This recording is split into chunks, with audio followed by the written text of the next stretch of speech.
तुम गुस्सा मत करना।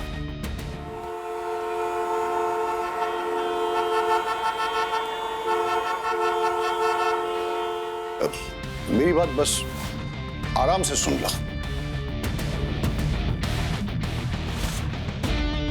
ये जो आपके साथ हो रहा है, तुम्हें लगता है कि तुम लड़ पाओगे? दामाद जी, छोड़ दो ये सब, क्योंकि क्या पता कल को पीहू के साथ कुछ हो जाए ना?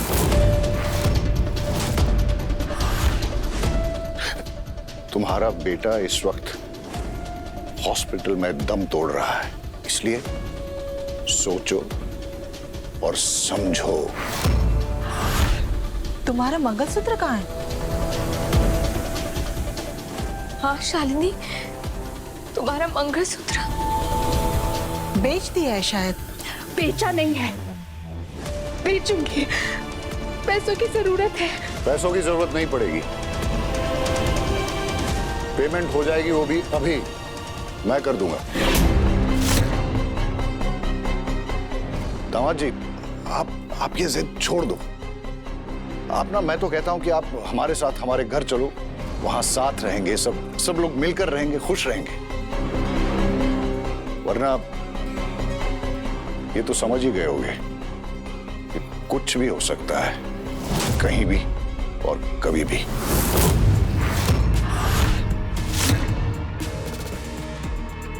पियो बेटा।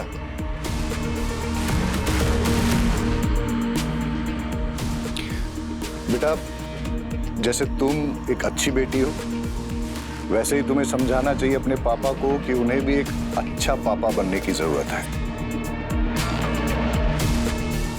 बेटा, इस वक्त तुम्हारा फ्यूचर और तुम्हारे चिंटू भैया की जिंदगी तुम्हारे मम्मी और पापा के हाथ में है। तुम्हें तो पता ही है कि चिंटू इस हॉस्पिटल में एडमिट है और उसके बिल भरने के पैसे तुम्हारे मम्मी पापा के पास है नहीं, गरीब है ना बेचारे।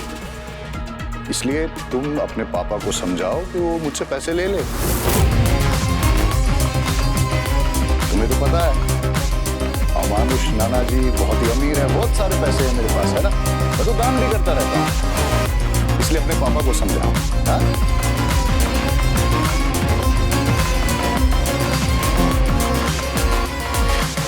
नहीं, सॉरी, मेरे कहने का मतलब ये था कि आप पैसे मुझसे उधार लें और जब हो तो तब वापस कर देना। अरे भाई, इंटरेस्ट के साथ दे देना, मेरे को कोई प्रॉब्लम नहीं है ना? इस वक्त अपने बच्चे का ट्रीटमेंट कराओ, नहीं तो पता है ना, अगर बिल नहीं भरा तो हॉस्पिटल ट्रीटमेंट नहीं करेगा और पेशेंट को हॉस्पिटल से बाहर फेंक देगा। नहीं, समझ रहे हो ना मेरी बात? मैं तुम्हारे भले की बात कर रहा हूं। हाँ?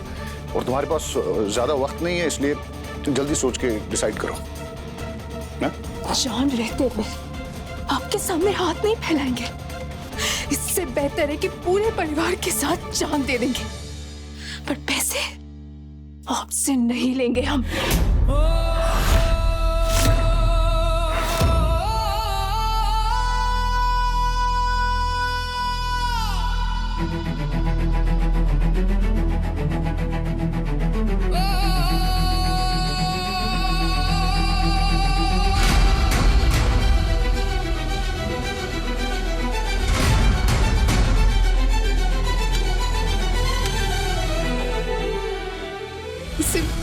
इसे बेच दो, जितना भी मिले जमा कर देना, घर बार सब बेच देंगे, पर अपने बच्चे को बचाएंगे।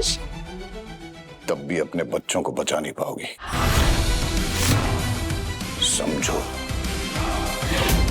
सवाल ही पैदा नहीं होता। अगर हमारे बच्चे जेल जाएंगे तो तुम्हारे बच्चे भी जिंदा नहीं रहेंगे। कुछ नहीं कर पाएंगे आप, कुछ भी नहीं।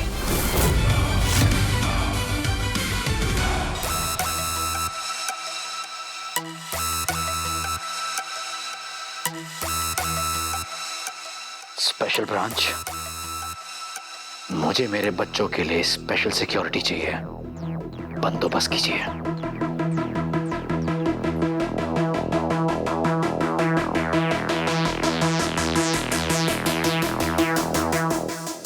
इसका बर्ताव कुछ अजीब सा है ना। ऐसा लग रहा है कि ये खुद ही एक स्पेशल ब्रांच का ऑफिसर है। ऑर्डर तो ऐसे दे रहा है जैसे पूरा स्पेशल ब्रांच इसके बाप का है।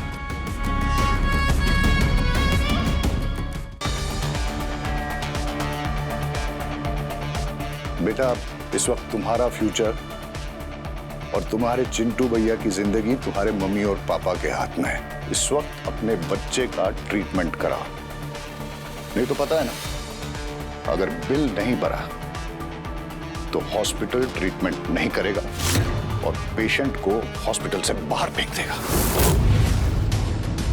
सब बेच देंगे पर अपने बच्चे को बचाएंगे। तब भी अपने बच्चों को बचा नहीं पाओगी, समझो।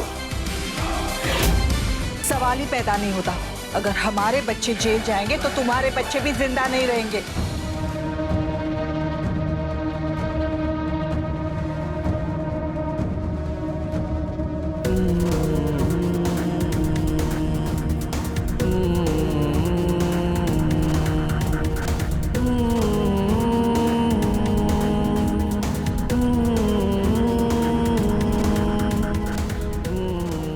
देख बेटा, आज पूरा दीक्षित खानदान तेरे साथ खड़ा हुआ, तेरे साथ खड़ा हुआ है तेरे बेटे को लेकर।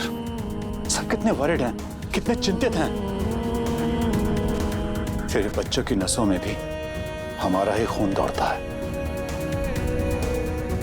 और तू भी हमारी ही बेटी है। इसीलिए तुझसे मैं कह रहा हूं कि बेटा, अपनी जिद पर अड़ी मत रह, हमारे साथ घर चल। मैं सारा पेमेंट कर दूंगा। तेरे बेटे के लिए बेस्ट टू बेस्ट ट्रीटमेंट का बंदोबस्त कर दूंगा मैं। अरे दादा, ये अपना मंगलसूत्र तक बेच रही है, सारे गहने बेच रही है और कह रही है कि सब बेच के हॉस्पिटल का बिल भरेगी। दादा, आपकी बेटी बहुत जिद्दी है। सुनी नहीं ना किसी की बात, अपनी जिद और अकड़ पकड़ के बैठी है। ये जिद नहीं है, उसूलों की बात है। आप नहीं समझोगे क्योंकि ये उसूल दीक्षित खानदान में तो नहीं है। तुम पूरी दीक्षित फैमिली का अपमान कर रही हो। ऐसा मत बोलो, हम सब है ना, तेरे ही तो भाई हैं हम। और देखो सबके सब यहाँ हैं, सिर्फ तुम्हारी माँ नहीं आई। हाँ, और वो कब से घर पर रो ही रही है। चलो ना अब हमारे साथ, हम सब एक दूसरे के साथ घुल मिलकर रहेंगे। अरे बहुत हो चुकी है सब लड़ाइयाँ, अब ये सब कुछ बस करते हैं। शालिनी बेटा, दादा तुम्हारे डैडी बिल्कुल सही बोल रहे हैं। चलो हमारे साथ घर वापस चलो। क्रिकेट की तरह रंग मत बदलिए काका जी।